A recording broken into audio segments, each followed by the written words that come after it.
Кронштейн Proficron 217-319. Это стальной кронштейн, труба диаметр 32 мм, широкое основание, формованное для прочности.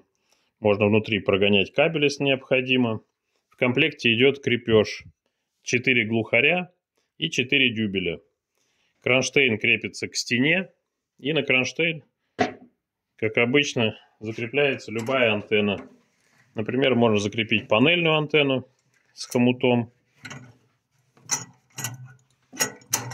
Это делается понятным и привычным способом. Вставляете, зажимаете хомут. Сначала крепите кронштейн на стене. Вот. Изготовлено из настоящей стали. Пластиковая заглушка на конце. Пластмасса тоже российская. Изготовлена в Сибири. Цвет бывает серый и черный. Это в сером исполнении.